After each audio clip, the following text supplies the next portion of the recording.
Muy buenas tardes a todos ustedes. Me da mucho gusto esta invitación de los estudiantes, de los alumnos para comentar algunas ideas que seguramente serán controvertidas.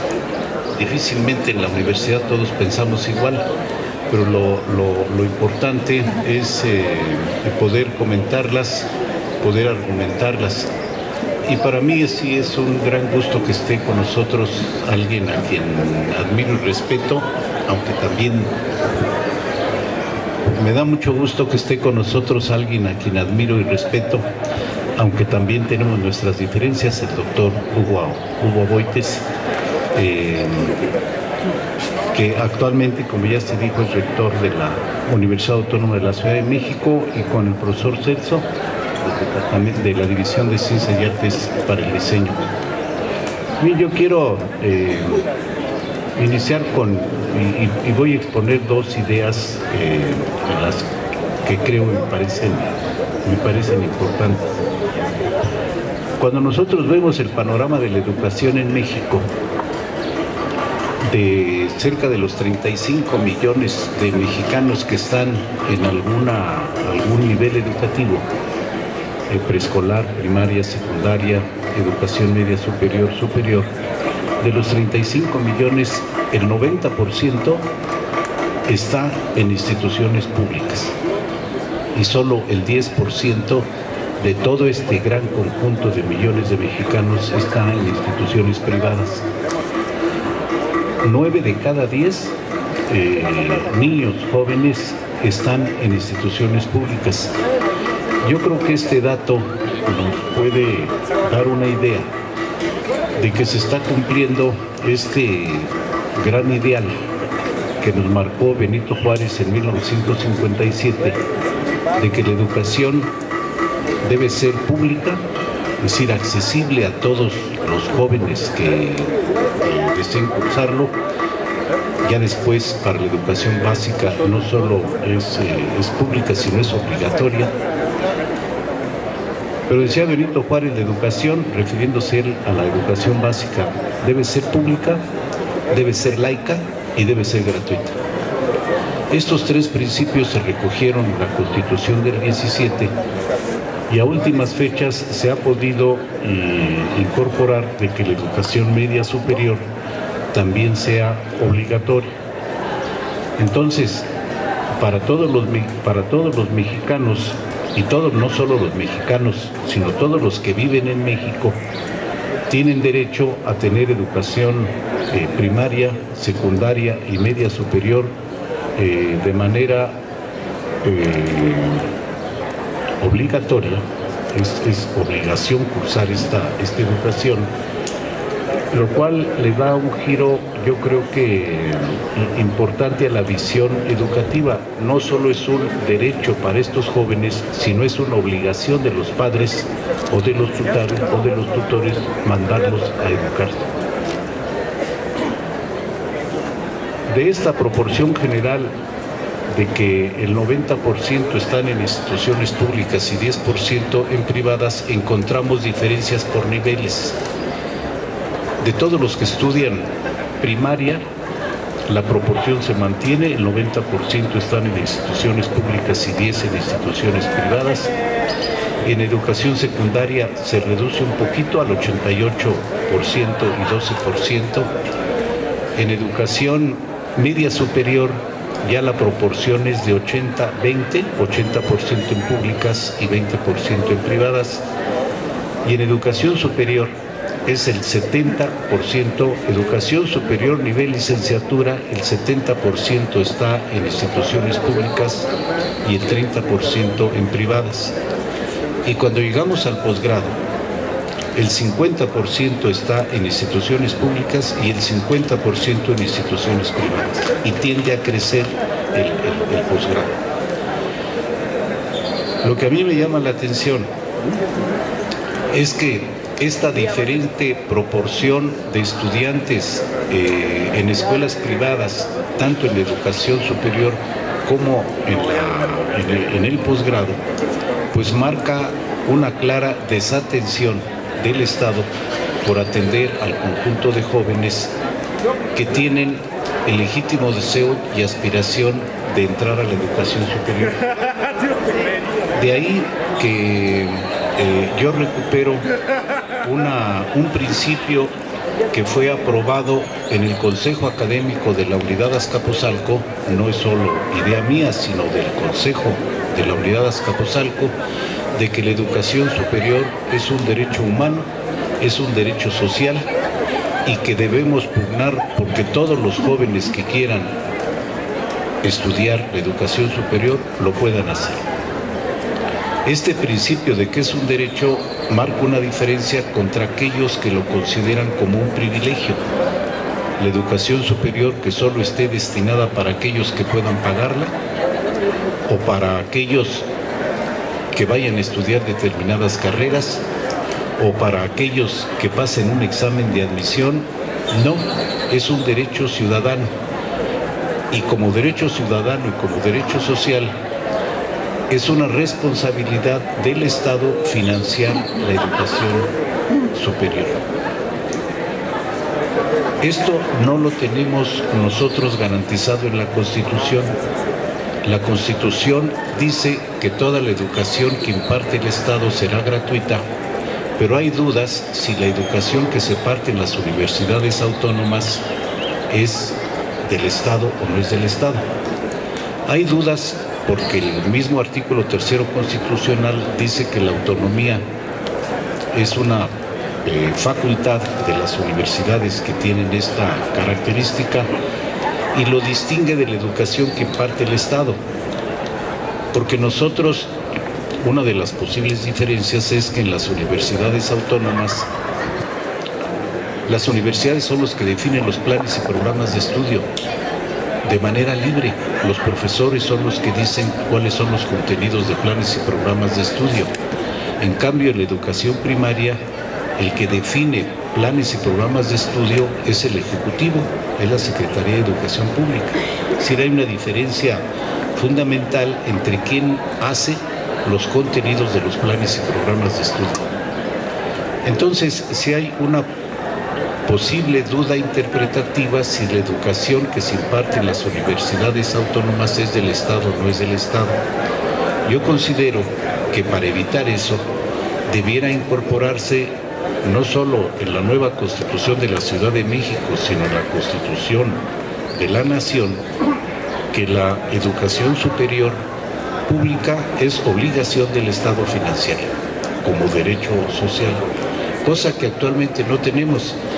Si nosotros vemos el artículo 3º constitucional, dice que el Estado promoverá la educación superior. Pues basta que saque anuncios y dice que ya la está promoviendo. Y sí es preocupante que en los últimos años el número de instituciones privadas se haya incrementado muchísimo. Tenemos más de 2,000 instituciones de educación superior en el país y más de 1,800 son instituciones privadas, la mayor parte de ellas de una calidad dudosa, y es a donde se están yendo nuestros jóvenes, porque el Estado no ha sido capaz de crear las instituciones públicas para dar atención a los jóvenes. Entonces, yo creo, junto con el Consejo Académico de la Unidad Azcapotzalco, que la educación superior es un derecho de los ciudadanos y que todo aquel que quiere estudiar la educación superior, el Estado está obligado a darle un lugar público para que pueda hacerlo con oportunidad y con calidad. No solo se trata de abrir instituciones al vapor, sino que estas instituciones deben ser de calidad. Y yo creo que una de las manifestaciones de que se puede hacer, pues es nuestra UAM, nuestra Universidad Autónoma Metropolitana, que desafortunadamente ha llegado al límite de su capacidad y aunque queramos, no podemos aceptar más estudiantes porque ya estamos en el cupo diseñado tanto para el espacio como para las instalaciones que tenemos. Fíjense, el año pasado 92,000 jóvenes quisieron entrar a la 92,000 jóvenes hicieron su examen de admisión a la UNAM. De esos 92,000 aceptamos a 10,000, casi 1 de cada 10. Y es una tristeza ver cuando los papás acompañan a sus hijos a hacer el examen, pues con la ilusión de que se queden a estudiar, y solo entra 1 de cada 10. Yo creo entonces que sí debe ser un deber del Estado ampliar las oportunidades para los jóvenes, y un deber del Estado dar el financiamiento necesario para que las instituciones públicas de educación superior puedan ofrecer con oportunidad y calidad sus servicios. Esto está muy lejos de que se consiga. La Asociación Nacional de Universidades e Instituciones de Educación Superior ha solicitado reiteradamente que al menos el 1.5% del Producto Interno Bruto se destine a la educación superior. Eso no lo tenemos. Lo legisló para la ciencia y tecnología un 1%, para la educación general, la educación en todos sus niveles un 8%, pero para la educación superior no tenemos un parámetro de medida, y yo creo que el 1.5% del Producto Interno Bruto pudiera ser un camino. Sí difiero, y en esto puede haber pues una controversia, que la obligación del Estado, que es una obligación del Estado ofrecer educación superior, pero a diferencia de los otros niveles no es obligatoria. Es decir, en ningún país que yo conozca en el mundo la educación superior es obligatoria. No. Es un derecho de los ciudadanos, pero a diferencia de los otros niveles educativos no es obligatoria para todos, es una opción. El que quiere estudiar lo puede hacer y debe encontrar un lugar. Y también hay una diferencia con respecto a lo de la gratuidad. Yo creo que el concepto de gratuidad se presta a muchas interpretaciones de cuál es su profundo significado. Porque ahorita ninguna universidad, tal vez con la excepción de la Autónoma de la Ciudad de México, pero ninguna universidad pública autónoma es gratis. Todos los estudiantes, todos pagan una cuota, aunque sea de 20 centavos como en la UNAM, o hasta miles de pesos como en otras instituciones, en otras universidades públicas. Yo creo que la gratuidad sí tiene un grado de complejidad mayor, porque no necesariamente la gratuidad se opone a la obligación del Estado de financiar. Sí, yo creo que los jóvenes, los padres pueden contribuir de manera complementaria sin ser su obligación de ninguna manera, pero pueden contribuir a cubrir los gastos educativos como lo pueden hacer en otros niveles. Entonces, yo quiero terminar aquí, son dos ideas muy básicas, si quieren, pero la educación superior es un derecho social, cosa que no tenemos ahorita, y segundo, es una obligación, una responsabilidad del Estado financiar la educación superior pública, cosa que tampoco tenemos ahorita. Y la tercera, financiamiento público es diferente a gratuidad. Pues muchas gracias.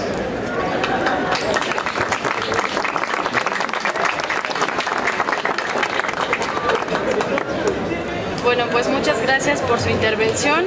A continuación vamos a escuchar al arquitecto Celso Valdés Vargas, arquitecto por la Universidad Nacional Autónoma de México, candidato a maestro en arquitectura por la División de Estudios de Posgrado de la misma facultad de arquitectura de esa casa de estudios, destacado investigador y profesor de tiempo completo, adscrito al Departamento de Investigación y Conocimiento de la División de Ciencias y Artes para el Diseño de la Universidad Autónoma Metropolitana de esta unidad. Fue miembro activo en la época del autogobierno de la Facultad de Arquitectura de la UNAM y ha participado activamente como un luchador social en la academia como en la vida sindical. Entonces, a continuación lo vamos a escuchar.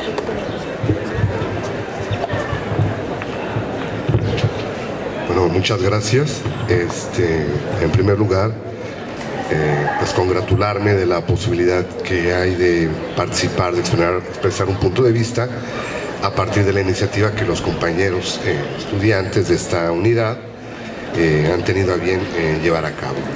Me parece que esto es muy significativo, nos muestra que la comunidad en conjunto, no solamente las distintas instancias de gobierno que hay en nuestra institución, están preocupadas por la situación de la universidad y están tratando de aportar su esfuerzo para una reflexión conjunta y poder afrontar la diversidad de problemas que las universidades tienen en el momento actual.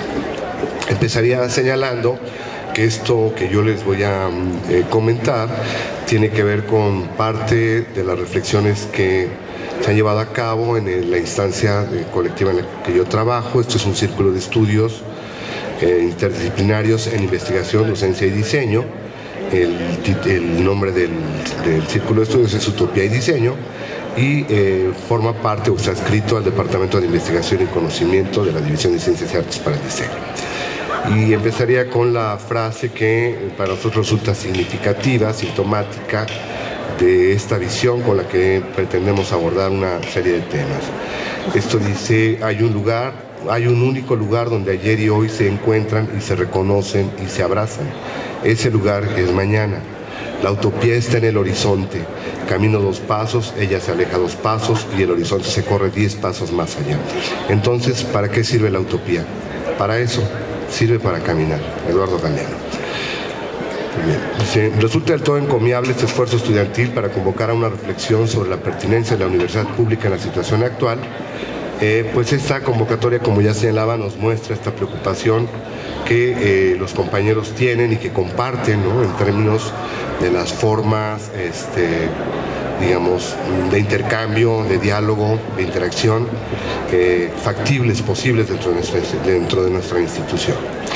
Y me parece también que además es muy destacable porque me parece que nos da pie a una reflexión que puede ir más allá de ese tema y que en conjunto nos puede llevar hacia el repensar de una manera mucho más amplia el significado que tiene la universidad pública en el momento actual. Creo que son temas que nuestra institución ha abordado algunas veces de manera fugaz, ¿no?, en las instancias colegiadas, en el colegio, etcétera, pero me parece que, y eso es lo que me resulta más significativo, la posibilidad de que esta discusión se dé no solamente en esa instancia, sino que haya un proceso de retroalimentación entre la discusión abajo y la discusión que se dé en esos órganos colegiados. Ok. Y evidentemente que esto no es un tema de menor alcance, dado que, como todos sabemos, tiene que ver con 2 razones fundamentales. En primer lugar, digamos, la valoración que se hace de las instituciones de educación pública a través del tipo de actividades que desarrollan en cumplimiento de las funciones sustantivas, y que en realidad se vuelve en el momento actual un indicador de los niveles de eficiencia que las instituciones públicas tienen, ¿no? Y por otra parte tiene que ver también con esta dinámica institucional en la que la universidad está teniendo la oportunidad de repensarse y de ir avanzando y modificando aquellas cosas que requieren ser ajustadas dentro de los propios marcos institucionales. Quiero decir, por ejemplo, un caso particular, los criterios con los que se definen formas de organización del trabajo académico, de la investigación, de la docencia, etcétera, que en términos generales han sido comunes para todas las instancias de la universidad, pero que algunos campos requerirían ser repensados de una manera distinta. Y entonces en esa lógica nos planteamos nosotros en esta discusión que efectivamente, ¿no?, todos señalamos y damos por hecho el asunto de la gratuidad de la educación pública, pero que en realidad esto llega a olvidarse en muchas de las ocasiones, sobre todo en aquellos actores que otorgan los recursos que otorgan los recursos a las universidades, ¿no? Porque pareciera que los manejan como si fueran recursos propios de su propia casa, ¿no? Y por otro lado, también pareciera ser que se olvidan a la gente encargada del ejercicio de estos recursos, el origen social de ellos. Yo plantearía allí mi primer elemento de argumentación en el sentido que la gratuidad de la educación superior, ¿no?, o de la educación en general tiene que ver con algo. En realidad no es gratuita, ya está pagada, ¿sí? O sea, procede de ¿qué? De los propios recursos que la gente aporta a través de los distintos mecanismos que el Estado tiene para la exacción de los impuestos. La gente ya pagó, ¿no? Entonces muchas veces se discute esto, se debate, se dice, pues es que tienen que pagar, ¿por qué no pagan? No, ya pagaron. Y lo que es terrible, tal como señalaba el doctor Romualdo, pues mucha de la gente que paga para que la universidad pública se mantenga, ni siquiera tiene la oportunidad real de poder participar de esta posibilidad de crecimiento y de mejoramiento de su vida social. Entonces, creo que es un argumento que hay que recuperar, ¿no?, que tiene que ver con esta lógica. O sea, sí es gratuita, pero en realidad, como señala el doctor Romualdo, es gratuita en cierta medida, ¿no? O sea, hay un costo, y diversos estudios han señalado esto. Por ejemplo, el que se pague poco de cuotas no significa que la universidad no cueste. Cuesta material de trabajo, cuesta la alimentación de los alumnos, cuesta la ropa, cuesta el dinero para las prácticas, cuesta una cantidad de cosas, ¿no? Entonces, de allí que pues nosotros en las discusiones de nuestro grupo señalamos, no es factible, no es posible pensar que se piense que la universidad es gratuita y que pues por lo tanto hay que irle agregando un poquitito porque pues, al fin que no se paga nada. No, sí se paga. Sí se paga, se está pagando de una manera distinta, ¿no? Ok, hay distintas interpretaciones sobre ello. Se dice, por ejemplo, la adquisición de un capital cultural específico tiene una implicación económica, cuesta, ¿no? Entonces no es como que yo me subo al camión y les digo, soy estudiante y no me cobran, o voy a la tienda y digo, me llevo esta y esta ropa, al fin que soy estudiante, no me cobran, por supuesto, claro que hay que pagarla, tiene un costo, ok. Bueno, en esta otra segunda parte tiene que ver con un elemento que nosotros consideramos fundamental, que tiene que ver con la justificación de la creación de nuestra universidad. ¿Sí? Nuestra universidad es pública y fue generada en una dinámica en la que uno de sus objetivos centrales tenía que ver con la atención a los grandes problemas de este país. ¿Sí? Que de alguna manera esto nos lleva a otra serie de consideraciones, pero yo voy por partes y yo señalaría, esto significa el compromiso que la universidad tiene de devolver a la sociedad lo que la sociedad le está dando. ¿Sí? De tal manera que no es gratis, ¿no? No estamos en un paraíso alejado de lo real, ¿no? La gente de la calle, aún la más humilde, sostiene esta universidad y la universidad tiene la obligación de regresarle a esa gente en alguna medida, no solamente con la formación de buenos profesionistas. Decía alguien en un debate que tuvimos en un curso, decía, es que la universidad no le regresa nada. No, sí le regresa a la sociedad. Y le decía una de las personas en el debate, decía, ¿no te parece que es suficiente o que sería una medida suficiente saber que tú vas con un dentista y ese es un dentista que está bien formado, que te va a garantizar una atención médica adecuada? ¿No te parece que, o sea, eso es parte de lo que la universidad regresa? Sin embargo, por supuesto que hay otros niveles en de los cuales la universidad, dada la orientación que tuvo desde sus orígenes, tendría que haberse planteado. Yo les comentaría, por ejemplo, el caso de la división en la que yo estoy adscrito. Ahí la idea era el trabajo con la industria nacional para tratar de generar alternativas de producción que tuvieran una orientación mucho más local que lo que hoy está pasando. ¿No? Por supuesto que eso no se dio, está ahí, sigue ahí un tema pendiente, por supuesto, pero ese es uno de los elementos que consideramos que la propia orientación, ¿no?, la idea con la que se forma la universidad, es algo que nos plantea la necesidad de repensar esta relación que pensamos nosotros cada día ha sido pendiente. Y entonces, hay, por ejemplo, si uno revisa el diario de debates en la Cámara de Diputados cuando se genera la universidad, es increíble que uno piense que fueron debates suscitados a raíz de la generación de esta universidad.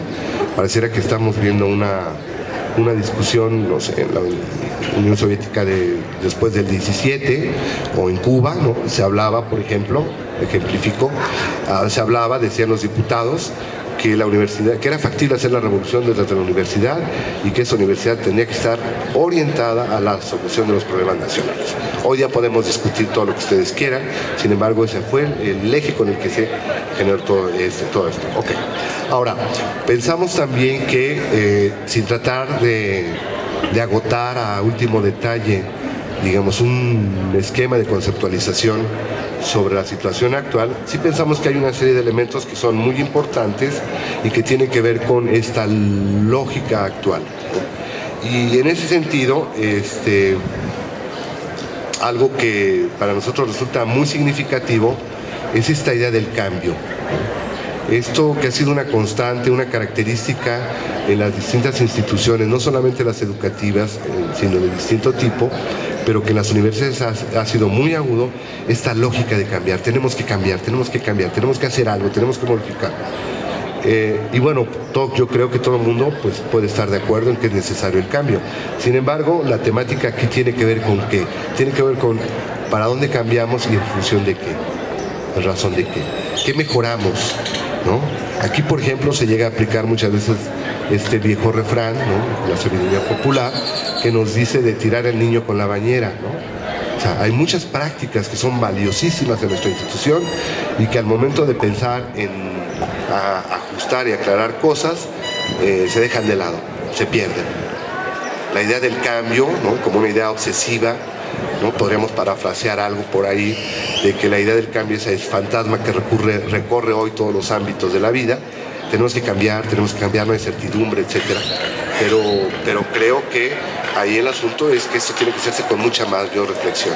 Yo siempre comento esto, pero por ejemplo los rusos tienen un refrán que es yo creo que es muy sabio. Ellos dicen, mide 7 veces y corta una sola.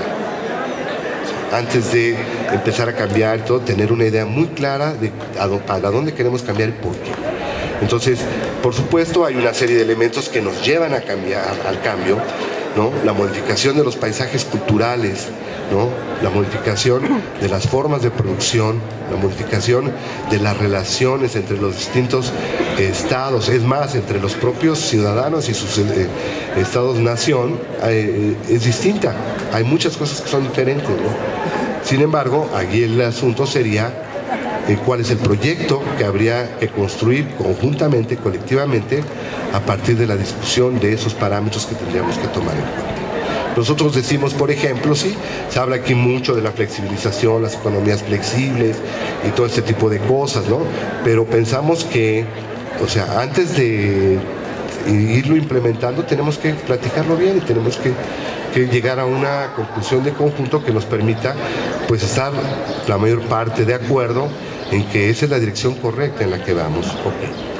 Bueno, podemos hablar de muchas cuestiones sobre las contradicciones entre lo local y lo global, las culturas de la incertidumbre, etcétera, pero realmente algunas de estas cuestiones, pensamos, constituyen más bien una serie de formatos de encubrimiento de decisiones que están tomadas al margen de muchas de las cosas, ¿no? Hoy día se habla mucho de esto, de la sociedad del riesgo y de la teoría del riesgo.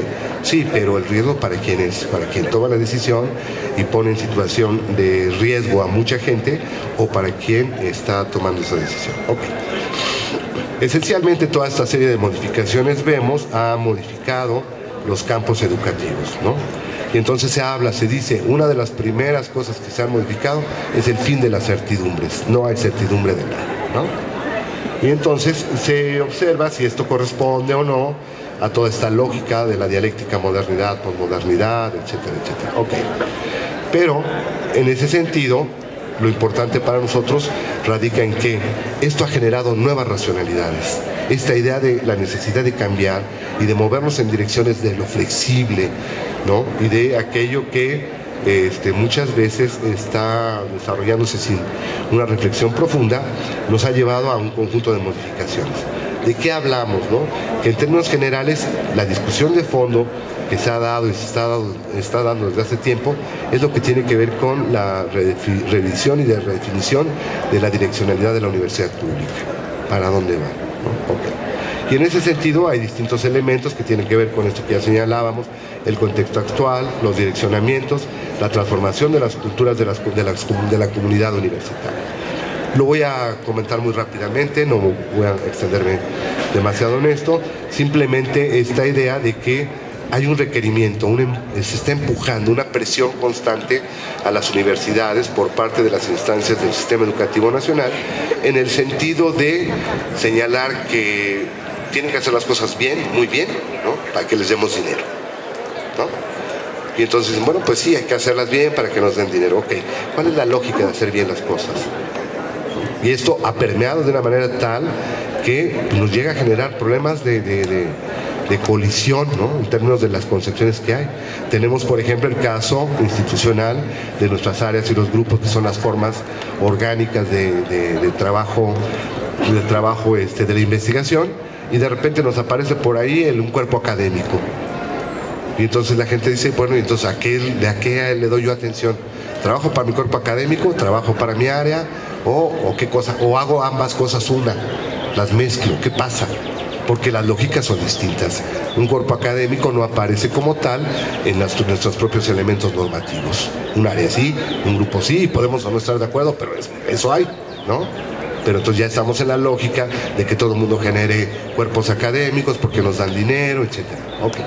Entonces, por supuesto que hay una presión, ¿no? Yo diría, por ejemplo, asumimos parámetros que son parámetros extra, ¿no?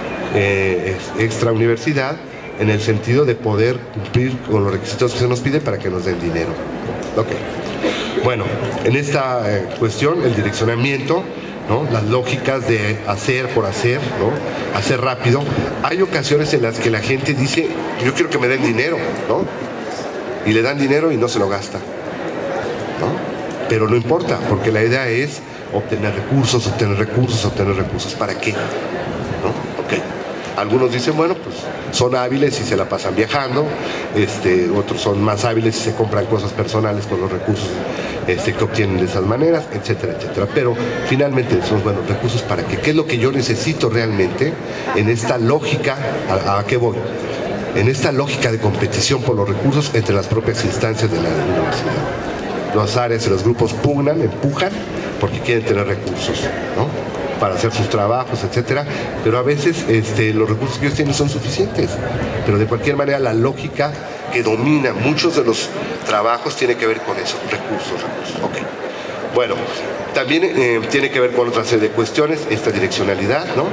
¿En qué medida este lapso que va desde la fundación de la universidad al momento actual y estos cambios que se han producido son cambios que obligarían a redireccionar de una forma radical el trabajo de la universidad? Hay que discutirlo. Nosotros decimos, sí, me quedan 5 minutos, ok, hay que discutirlo de tal manera que se pueda construir un proyecto consensado, ¿no?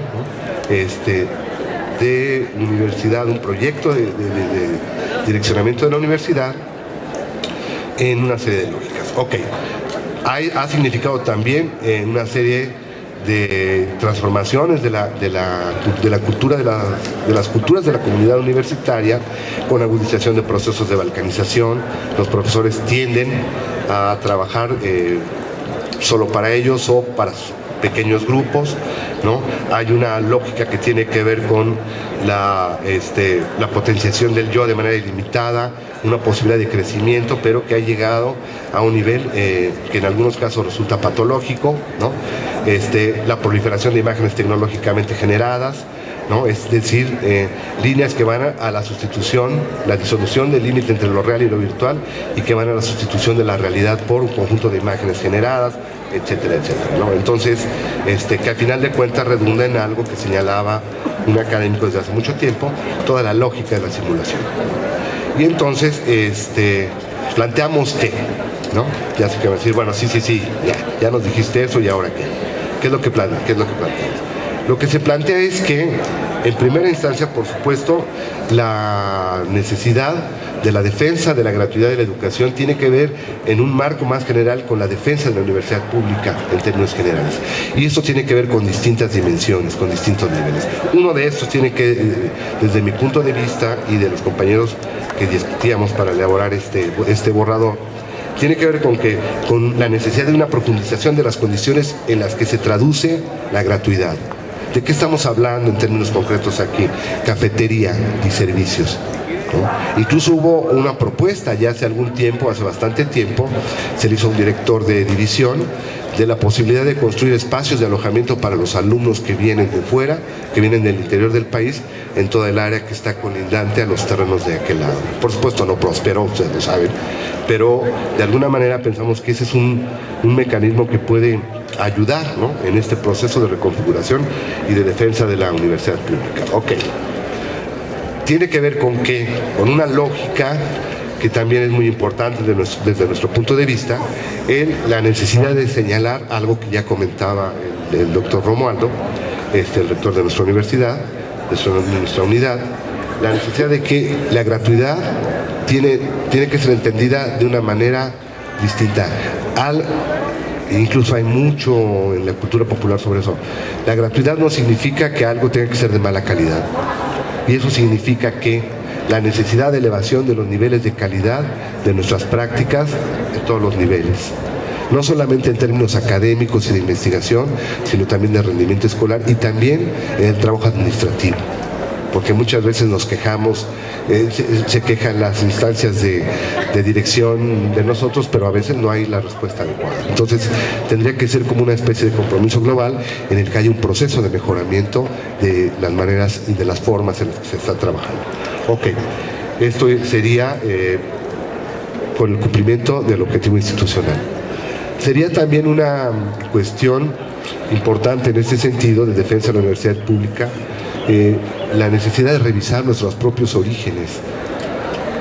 Nuestras divisiones tuvieron formas de trabajo y de organización que fueron muy importantes. Por ejemplo, nosotros en SEAD tuvimos al inicio lo que se conoció como aula taller, que era una forma de trabajo bastante particular y que se ha ido diluyendo y se ha perdido hoy día, pero que era algo que permitía que el alumno hiciera el trabajo más fuerte del taller de diseño aquí mismo y no tuviera que viajar 2 horas para llegar a su casa y ponerse a trabajar 3 horas y bueno, regresar y perder muchísimo más tiempo. La idea era una idea distinta, que es algo que valdría la pena revisar, ¿no? Por ejemplo, la idea del sistema enlabonario para nuestra división, que era un sistema que permitía una articulación de contenidos más menos y que daba la oportunidad de que las cargas de trabajo fueran menores. Hoy día cada curso está como atomizado y tiene cargas que son particulares y incluso algunas llegan a ser tan fuertes que pues el alumno tiene que optar entre una y otra. Entonces creo que hay una serie de elementos que son necesarios. Sí, me queda un minuto. Ok, son terminado. También creo que otro elemento que tiene mucho que ver con esto es la construcción de un ambiente, digamos, mucho menos detonante como en el que nos hemos encontrado en últimas fechas en nuestra unidad. Algo que señalamos, ¿no?, es que nosotros pensamos que la única manera de solución de las diferencias es a través del diálogo. Nosotros no estamos a favor de la violencia, no apoyamos, no promovemos la violencia y pensamos, pero que esto tiene que ser de ambas partes. No puede ser que frente a una situación complicada de contraste, un profesor le grite a un alumno, aunque el alumno haya hecho las cosas que haya hecho, pero no puede ser, porque eso da pie a un escalamiento de la situación, de la tensión y de la violencia, que no es un mecanismo adecuado para esto acá. ¿Sí? Entonces nosotros pensamos que en ese sentido, si se aplican normas, ¿no?, de disciplina para el incumplimiento del reglamento de alumnos, debe haber algo similar en el caso de la gente que ocupa cargos, ¿no? O sea, ¿qué pasa cuando un jefe de departamento le grita a los alumnos o le grita a los profesores o le grita ahí no pasa nada, ¿no? Pero si es un alumno, entonces sí, ¿no? Entonces creo que eso que generaría un ambiente mucho menos tenso, ¿no?, destensaría las cosas y en ese sentido. Ok, Otra cuestión que tiene que ver, finalmente, estoy concluyendo con esto, la cuestión de los recursos. Y yo quiero señalar que en ese sentido sí se ha hecho un esfuerzo, yo no voy a decir que no es así, pero que tendría que profundizarse en una rendición de cuentas clara, ¿no?, y eficiente de los recursos, de cómo se manejan los recursos. Tenemos algunas cosas por ahí pendientes, que son problemas de casa, nos vamos a sacar, pero pues una cantidad de recursos que no se sabe dónde quedaron y qué está pasando, ¿no? Que bien se pudieron haber destinado al trabajo, digamos, al mejoramiento de las condiciones en la cafetería o para la conclusión de la reestructuración del edificio, lo que sea. Pero sí pensamos que eso tiene que ver con la necesidad de discutir un proyecto, ¿no?, de consensar un proyecto en el que entendamos que la universidad juega un papel fundamental, no solamente hacia el interior, sino también hacia el exterior, como un faro que puede ayudar a orientar a las dinámicas de lo social en momentos tan oscuros como los que vive un país como el nuestro en la actualidad. Entonces yo lo dejaré ahí. Muchas gracias.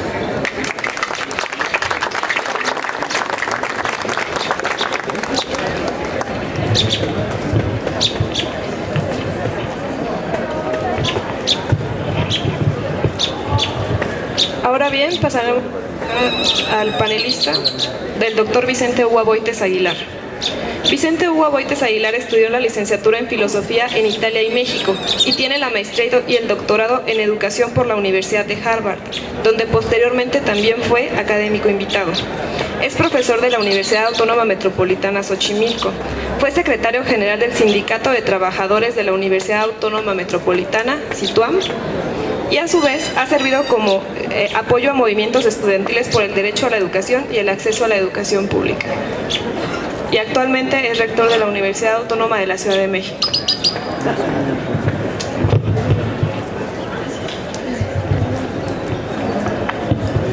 Muchas gracias. Muchas gracias. Es un privilegio estar aquí con ustedes. Muchas gracias por la invitación. Y también con admiración y respeto, es totalmente correspondido, así como las diferencias de opinión que señalaba el compañero rector de aquí de la unidad Azcapotzalco. En primer lugar, yo quisiera contarles una anécdota. En 1946, el presidente Manuel Ávila Camacho llama a los dirigentes de las centrales campesinas, obreras, populares, que constituían la fundamentación del Estado mexicano, y les dice, palabras más, palabras menos, lo siguiente: miren, ustedes saben que en la Constitución, en el artículo 3º, dice que toda la educación que imparte el Estado será socialista. Y esta frase, aunque ya sabemos todos que en realidad no es socialista, tal vez es social, esta frase me está costando un acoso político muy importante, de la derecha, del clero, de los grandes empresarios. Y yo creo que es el momento de cambiar, de quitar esto de socialista de la Constitución. La respuesta de los dirigentes obreros, campesinos y organizaciones populares fue muy sencilla. Es decir, muy bien, aceptamos que le quite la palabra socialista, pero póngale gratuita. Toda la educación que imparta el Estado será gratuita. Y así nació la palabra gratuidad en la Constitución mexicana. Pueden leer las memorias de Torres Bodet, porque se alarmó muchísimo. Él estaba en Europa y dijo: me regreso para impedir que tal cosa ocurra. Primera cuestión que habría que señalar. La segunda es que, y todo esto va detrás de una tesis que quisiera que fuera la que alimentara esta breve charla mía, que sería la siguiente: ¿por qué hay gratuidad? Yo diría en términos profundos, porque se quiere que haya gratuidad. ¿Por qué no hay gratuidad en una institución? Porque no se quiere que haya gratuidad. Luego vienen los argumentos, vienen los conceptos, vienen los datos empíricos, pero finalmente hay una decisión política muy fuerte que es la que precipita o no determinada característica en una institución. Y lo ejemplifico con este hecho de que no hubo un profundo estudio, una encuesta nacional, no hubo un debate profundo sobre la gratuidad o no gratuidad, simplemente fue un juego político. Ellos aceptan que yo quite la palabra socialista y está bien, yo pago el precio, le pongo gratuita. Segunda situación, ¿por qué nace la UAM como es? Porque hubo el 68, porque en ese momento nacieron muchas universidades, porque la idea del Estado, después de matar a 500 estudiantes o más, fue clarísima. No puedo seguir conduciendo al Estado, seguir organizando a esta nación, si tengo que enfrentarme a una rebelión estudiantil matándolos. Y prefiero entonces crear universidades flexibles con modelos de descentralización, lo que es la UAM.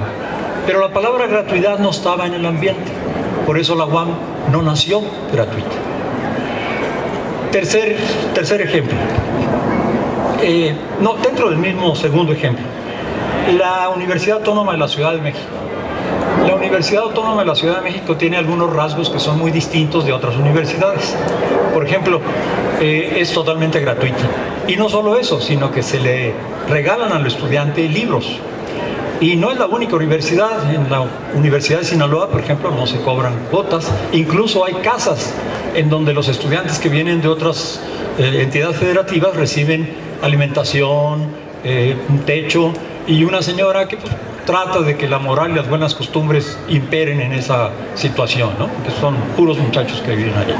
Chapingo también es gratuito y les pagan además a los estudiantes su mesada o su domingo, el dormitorio gratuito, etc. Entonces, sí hay este concepto de gratuidad como parte también de la experiencia universitaria mexicana. La UACM, entonces, es gratuita, es una universidad donde no hay examen de selección, porque tenemos muchas críticas respecto al examen de selección, es muy machista, las mujeres siempre tienen un puntaje menor, por eso ven ustedes que en otras universidades donde hay examen de selección son muchas las mujeres que buscan ingresar, pero son menos que los hombres que a la hora de quién ingresa. Menos hombres buscan ingresar, pero más hombres ingresan en términos de porcentaje que mujeres. Por eso en la UACM no hay examen de selección. En la UACM no hay junta directiva. Entonces por eso pueden elegir a un ex secretario general del Sindicato de Trabajadores de la UAM como rector, porque no hay una junta directiva. Y por eso, bueno, ustedes son muy afortunados de que una persona progresista como el compañero Romualdo esté aquí, porque tuvo que pasar por la junta de directiva. ¿Quién elige al rector? El Consejo Universitario, con la votación previa, en caso de que haya más de 3 candidatos, de la comunidad de estudiantes y profesores, que son los que eligen la terna. Es un consejo universitario donde solamente hay profesores y estudiantes. El único funcionario que hay en ese consejo universitario es el rector, pero no tiene ni voto de calidad ni veto. Así que es un voto más en el consejo, y el consejo está hecho de 40, 50 integrantes. Así que en realidad no hay conflictos en torno a las decisiones de consejo, porque son las decisiones de los estudiantes y de los profesores. La cuestión de fondo, de por qué hay una institución que sea de una manera o de otra, tiene que ver con algún antecedente histórico. Es parte de un clima, de un ambiente general que apunta en una dirección que dice queremos que sea de tal manera. En el caso concreto de la UAM ya señalaba que el 68 marcó las características que tenía o que debía de tener la institución. En el caso de la UACM hay un movimiento estudiantil muy fuerte, uno de los más fuertes de América Latina en 100 años, el de la UNAM, con el Consejo General de Huelga, que pedía gratuidad, pedía limitación a los exámenes de selección, pedía democracia. Entonces, cuando se piensa en una nueva universidad, las 3 palabras jugaron un papel importante. Y por eso es que la institución nace con esas características. Entonces, de nuevo, es porque se quiere. De alguna manera se conjuntan fuerzas políticas, se conjuntan un escenario favorable a que las cosas marchen en dirección a la unión de voluntades en torno a la gratuidad. Me tocó hacer una investigación en Estados Unidos en donde se analizaba toda la cantidad de dinero que da el gobierno americano en forma de becas y de préstamos a los estudiantes para que paguen la colegiatura. Y esto resultaba ser igual a los ingresos que recibían las universidades norteamericanas por parte de los estudiantes. ¿Qué significaba esto? Que les pagaban o les daban dinero para que pudieran pagar la colegiatura. Es decir, en otras palabras, si se dejaba de cobrar en las universidades, no era necesario que el gobierno estuviera dando becas y préstamos a los estudiantes, quedarían tablas. Y entonces la gratuidad en realidad es volver a la normalidad, quitar un ritual que estorba. La otra cuestión que me parece que es importante es el hecho de que tenemos razones en México por las cuales hacer a las instituciones de educación superior gratuitas. ¿Por qué no se nos cobra por votar? Porque el voto cuesta, creo que andaba por 15 o 20 pesos cada voto. Caro pues, cada papeleta. Y entonces alguien podría decir lo que se dice respecto de las colegiaturas en el caso mexicano. Aquellos que tengan más, que paguen. Y aquellos que tengan menos, pues les damos una beca o que queden sin ningún cobro. Bueno, ¿por qué no se aplica lo mismo a cosas como las elecciones? Y la razón en el fondo es muy simple, porque se quiere que la gente vote, se quiere que haya participación, que no haya un obstáculo, que no haya ni siquiera un pretexto por el cual no se quiere llegar a la caseta de elecciones y emitir el voto.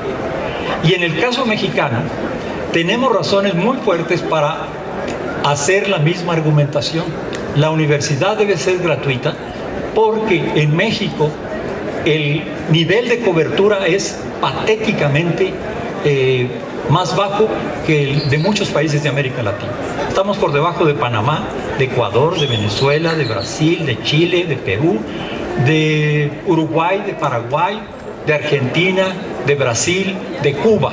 Todos esos países tienen un porcentaje de jóvenes en edad de educación superior mayor que México. México tiene como 33% de cobertura, Argentina tiene 75% de cobertura.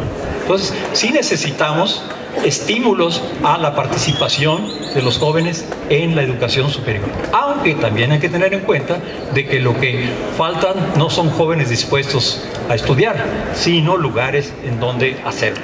En México, bueno, aquí en la Ciudad de México tenemos alrededor de 150,000 jóvenes que cada año quedan rechazados de la UAM, del POLI y de la UNAM. En el caso de la UASM, esto les va a sonar un poco extraño, pero no tenemos rechazados, estrictamente hablando. Hay una demanda de 15,000 jóvenes cada año, de los cuales podemos admitir 4,000. Y el resto pasa a lo que llamamos nosotros lista de espera. En otras palabras, tienen ya su ingreso a la educación superior, pero en este momento, en este año, no podemos ofrecerles un lugar. Tienen derecho a ingresar al año siguiente sin ningún trámite, sin pasar por un sorteo o algún otro filtro de selección. Y de esa manera nosotros sostenemos que no tenemos rechazados, porque tenemos esta figura de la lista de espera. Por supuesto, no llegan los 10,000 de la lista de espera a tocar las puertas de la universidad al año siguiente. Afortunadamente, si no, nos veríamos en aprietos. Pero, por lo pronto, el planteamiento es ese. Tenemos otro problema.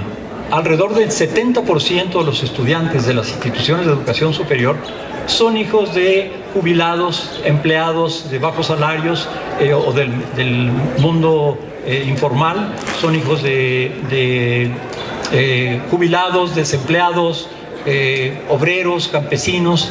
70% en el caso de la UNAM, en el caso nuestro también, más o menos, el caso de la UAM, creo que es un poco inferior, la colegiatura es más alta, es el límite pues importante, pero tenemos una clara necesidad de facilitar el acceso a la educación superior. La cuestión de la gratuidad tiene también que ver, yo creo que fue un planteamiento correcto, en términos de cuál es la responsabilidad del Estado respecto a la educación superior. Y para eso yo creo que hay que partir del hecho de que la educación superior, que se imparte en las instituciones públicas autónomas, por ejemplo, yo opino que sí es del Estado, porque si no es del Estado, Entonces, ¿de quién es? Porque no podemos decir, fíjense que es una cooperativa, es un grupo de profesores que decidió crear una universidad, o es una ONG. No es una universidad de gobierno, porque sí es muy claro que la educación básica obligatoria es una educación de gobierno. Ese es uno de sus problemas, precisamente, y por eso la reforma educativa tiene tantos bemoles. Pero la educación superior, autónoma, esa es del Estado, no es del gobierno, pero finalmente sí es una responsabilidad del Estado. En ese sentido se aplica pues la cuestión de que toda la educación que imparta el Estado será gratuita. Entonces hay un mandato constitucional unido al otro mandato constitucional con el que empieza el artículo 3º, que dice: todo individuo, no todo mexicano, sino todo individuo tiene derecho a la educación. Y entonces, de nuevo, claro que la idea política es que no se trata de la educación superior, pero hay ahí un fundamento legal constitucional muy, muy importante. Me parece entonces que el problema debemos de enfocarlo en términos políticos. Si se tiene la fuerza para tener gratuidad, se puede tener gratuidad. Si no se tiene la fuerza, no se va a tener gratuidad. Yo quiero recordar un incidente que ocurrió en esta universidad ya hace como 20, 25 años, cuando se decidió que se aumentaran las colegiaturas. Inmediatamente los estudiantes de Azcapotzalco salieron a la calle, empezaron a cerrar toda una serie de avenidas, y urgentemente el patronato de la UAM se reunió, porque aquí en la UAM se dice, bueno, no es el rector, no es el consejo, el colegio académico, es el patronato el que pone las colegiaturas. Pero inmediatamente hubo una reunión del patronato que decidió suspender, cancelar o eliminar las colegiaturas. Entonces, reitero, hay gratuidad porque se conjuntan los elementos para que se pueda tener gratuidad. No hay gratuidad porque no existen esos elementos, o ni siquiera existe conceptualmente, pero ahora ya eso está pasado, es decir, ya no hay quien no piense en la educación como algo que puede ser gratuito. Los costos son otro capítulo, pero también ahí es muy interesante. Un estudiante de la UAM cuesta, en términos muy generales, alrededor de 110,000 pesos por año. Es decir, que si ustedes estuvieran en una escuela privada, tendrían que pagar una colegiatura de ese monto. En la UACM es de 70,000 pesos por estudiante. Y tenemos 90% de profesores de tiempo completo, tenemos becas, regalamos libros, damos dinero para proyectos estudiantiles. Porque se quiere, en el fondo, eso es lo importante, porque se quiere. Y un preso en la Ciudad de México cuesta cerca de 50,000 pesos al año. Y allí el gran argumento nuestro es preferible gastar en educación que en reclusorios o centros de reinserción social. Gracias.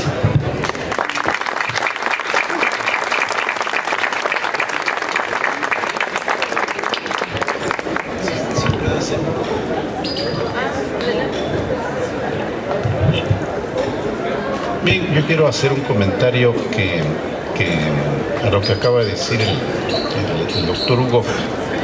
A mí una de las preocupaciones que algunos tenemos es que, si mal no recuerdo, la última universidad que se creó en México es la Autónoma de la Ciudad de México. Es decir, para el gobierno desde hace bastantes años no es alternativa la creación de universidades. Entonces, ¿qué ha creado? Universidades tecnológicas, universidades politécnicas, universidades interculturales. Y en estas tres instituciones la cuota que pagan los estudiantes es muy alta en comparación con lo que se paga en la UNAM o en la UAM. Y estas tres instituciones creadas de 1990 para acá no tienen, desde mi punto de vista, la misma calidad, el mismo profesorado, las instalaciones que tienen las universidades públicas autónomas.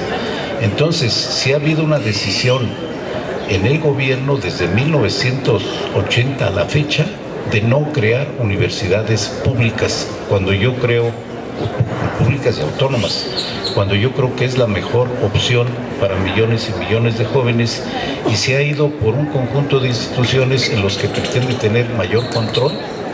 Es decir, es sabido que la dificultad que tienen los profesores de las tecnológicas y de los politécnicos, de las universidades tecnológicas y de los politécnicos, es mucho más difícil para poder tener un sindicato.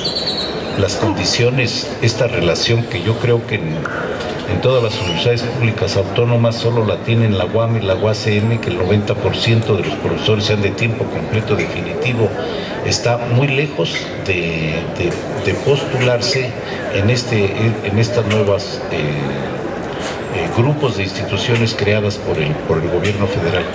Por eso yo creo que sí es muy contrastante que los muchachos más pobres, en términos muy generales, los muchachos más pobres van a las universidades tecnológicas y politécnicas y es donde les cobran más. En nuestra unidad Azcapotzalco, el 50% de nuestros estudiantes, las familias del 50% de nuestros estudiantes tienen ingresos menores a 5,000 pesos. Estamos recibiendo pues lo mejor que las familias pueden hacer por sus muchachos, y después de mucho empeño logran colocar a sus hijos en la universidad, pero la proporción que pagan por sus servicios es mucho menor que la que se paga incluso en el poli, que es ahí sí no hay duda de que es una educación de Estado, que la que se paga en las tecnológicas y que la que se paga en las universidades politécnicas. Por eso yo creo que un futuro que yo vislumbro para la sociedad mexicana, pues es crear universidades públicas autónomas, y esto está borrado del panorama nacional desde hace bastantes décadas.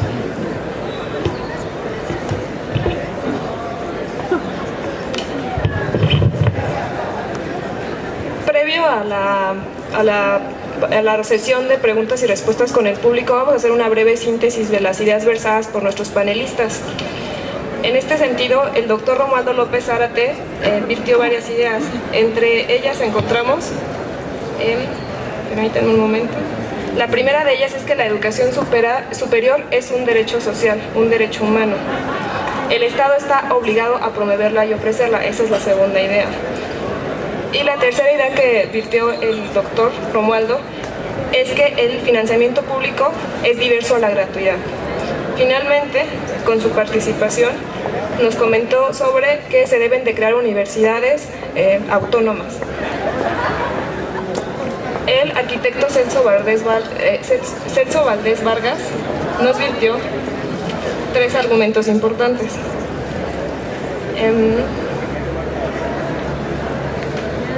El primero de ellos es que la universidad es gratuita porque ya está pagada por la gente. La justificación para la creación de la universidad es que los universitarios devuelvan lo que tomaron del pueblo. Y que estamos viviendo en una idea constante de cambio, una idea obsesiva, pero debemos de replantearnos hacia dónde y hacia dónde vamos a dirigir en función de qué vamos a cambiar esta idea obsesiva. Finalmente, el doctor Vicente Hugo Aboites nos mencionaba el nacimiento de la palabra de la gratuidad, que deviene del mandato presidencial de Manuel Ávila Camacho. Primeramente se denominaba como educación socialista, por una presión política se tuvo que cambiar a educación socialista. A educación gratuita, disculpen. Después nos mencionaba nos preguntaba, ¿por qué hay gratuidad? Porque se quiere. Si no hay gratuidad es porque no se quiere. Nos mencionaba las diferencias entre la UAM y la UACM, y esto deriva de un contexto social. La UAM nace en el 68, después del 68, y la UACM con el Consejo Nacional de Huelga de la UNAM. Las razones para hacerlas gratuitas las universidades es porque en México hay un nivel de cobertura sumamente patético. No faltan jóvenes, sino lugares. Y sí menciona que hay una responsabilidad del Estado respecto de la educación, pero hay un problema en términos políticos. Bueno, y en este sentido queríamos plantear unas preguntas para los rectores. Principalmente es una lástima que el rector Romualdo se haya tenido que retirar, pero consideramos importantes dos temas principales que se tocaron. Uno es el examen de admisión y el otro que mencionó el doctor Romualdo son de aquellos jóvenes que desean estudiar el nivel superior en una institución pública y que ésta les da la oportunidad. Nuestra pregunta es, ¿qué pasa con aquellos jóvenes de escasos recursos, como son hijos de obreros, que viven o más bien sobreviven con un salario mínimo, que provienen de familias que se sostienen del comercio informal, de aquellos jóvenes con origen indígena y campesinos? La pregunta entonces sería, ¿si consideran ustedes, o ya solo el profesor Hugo Aboites, que estos jóvenes tienen las mismas posibilidades de aquellos que pertenecen a una clase media y consideran que un examen de admisión nos o los pone a todos bajo una misma base partiendo de la igualdad? O si solo favorece a aquellos que tuvieron mayores oportunidades de acceso a otro tipo de cultura, de lectura, estudiar algún otro idioma. Y bueno, si bien es difícil cubrir la demanda de todos los aspirantes, ¿qué alternativa o propuesta o política consideran podría, si no bien erradicar de manera inmediata y por completo las desigualdades, dar mayor oportunidad a estos jóvenes con un capital cultural desfavorable frente a los otros? Bueno, posteriormente se dará la palabra a los invitados, a los asistentes, y podrán tener una participación de 1 a 3 minutos.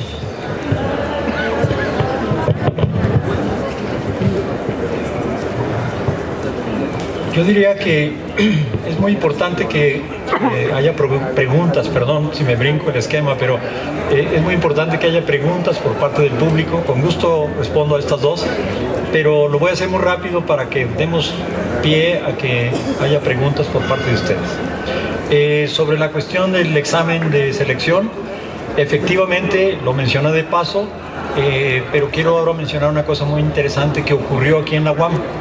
Hasta el 2008, el criterio de admisión a los estudios en la metropolitana era el examen de selección. Es decir, aquellos que obtuvieran el más alto puntaje podían ingresar, tenían preferencia para ingresar. Por razones no necesariamente de preocupación o sensibilidad social, se cambió en el 2008 el criterio, de tal manera que el examen de selección cuenta el 70% y 30% cuenta el promedio de los que vienen de la preparatoria.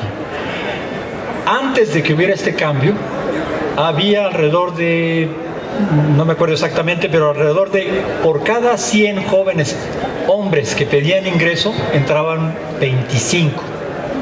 Y por cada 100 mujeres que pedían ingreso, entraban 18. Esa era la proporción. Cuando viene el cambio de criterio, ocurre una cosa muy interesante. Cambia la proporción. De cada 100 mujeres entran 20, o sea, aumenta el número de mujeres que ingresan, y de cada 100 hombres entran 22. Se mantienen todavía los hombres con un mayor puntaje, pero claramente ya es muy cercano al de las mujeres. Lo que significa es que el examen de selección es un examen que discrimina a través de sus contenidos, de sus preguntas, a las mujeres, que es más difícil para las mujeres, porque se ha hecho el experimento también de, en lugar de utilizar exámenes de opción múltiple o de Virgen María, afíname la puntería, como dicen, utilizar exámenes de preguntas abiertas, y entonces la proporción cambia. Es decir, las mujeres tienen mejores puntajes que los hombres. Entonces el problema es el instrumento, no son las personas. Es un instrumento que por lo tanto no mide cuestiones académicas, mide clase social, porque también se ha descubierto que en el caso de la UAM, conozco muy bien las estadísticas, si usted viene del colegio de bachilleres, entran 14 de cada 100. Pero si usted viene de una prepa privada, entran 35 de cada 100. Si viene de un CCH, entran 30 de cada 100. Entonces, es un examen también clasista, es decir, que separa clasistamente, porque la diferencia entre la población del CCH y del colegio de bachilleres no es muy grande, diferencia social. Es la misma clase popular que está en una institución y en otra. Por eso es que la mejor opción es cualquier otra cosa, pero no el examen de selección. En el caso de la UASM, tenemos grupos preferenciales, por ejemplo, los que vienen del IEMS, las prepas del PG, como les llaman, esos entran directo, sin participar en el sorteo. Segundo, los alumnos que están en los reclusorios como internos, entran también directo, sin examen, sin sorteo. Los hijos de los trabajadores, tenemos un contrato colectivo que dice que los trabajadores y los hijos de los trabajadores pueden entrar también de manera preferencial. Entonces, no hay un examen de selección. Si son muchos los demandantes, hay un sorteo. Y entonces hay un criterio de igualdad y un criterio de equidad que da preferencia a ciertos grupos. Eso por lo que se refiere al examen de selección. Por lo que se refiere a la cuestión de la población. Si adoptamos el criterio de vamos a darle preferencia a aquellos que tienen más capital cultural, pues estamos entrando en la idea clasista del ingreso a la universidad, porque además con el examen de selección que se utiliza, que no mide lo académico, mide la clase social, pues vamos a tener se va a acentuar la proporción de jóvenes de familias ricas en las universidades públicas. La proporción, ya lo decía el rector, la proporción de estudiantes que vienen de hogares con muy pocos salarios mínimos, creo que mencionaba 5 salarios mínimos, es muy importante. Quiere decir que nuestras universidades educan a las clases populares fundamentalmente. Entonces no podemos adoptar esta idea de la calidad entendida como vamos a educar a aquellos que ya están bien educados. Esos no desertan porque pues tienen el apoyo familiar, esos no tienen problemas digamos de comprensión de muchos conceptos. ¿Por qué? Pues porque ya vienen de un hogar con un capital cultural importante. Son los que también pueden hacer ensayos, tienen tecnología, tienen acceso a muchos medios y por lo tanto estamos dejando fuera a más de la mitad de la población de México. ¿Qué clase de universidad pública mexicana es una que de entrada está diciendo aquí no se permite el ingreso de aquellos que tienen menos de tantos salarios mínimos?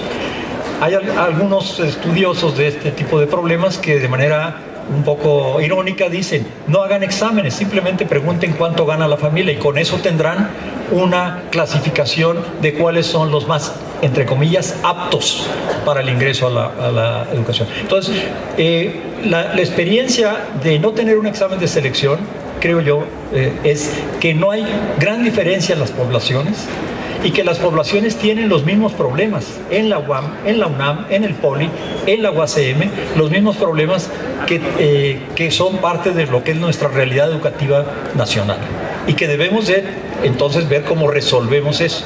En el caso de la UASM se resuelve posponiendo la especialización de la carrera 2 años, de tal manera que el ciclo básico se prolonga 2 años y ahí en ese ciclo básico se enfatiza las matemáticas, la capacidad de escribir, de comprensión de textos, la investigación, la posibilidad de vincularse con comunidades externas, etc. Ese es el camino, me parece a mí, de la universidad pública que para el Estado debería desaparecer, que es otro problema muy importante, que están dando preferencia a centros de capacitación superior para el trabajo. Bueno, con eso y yo sugeriría que escucháramos las preguntas.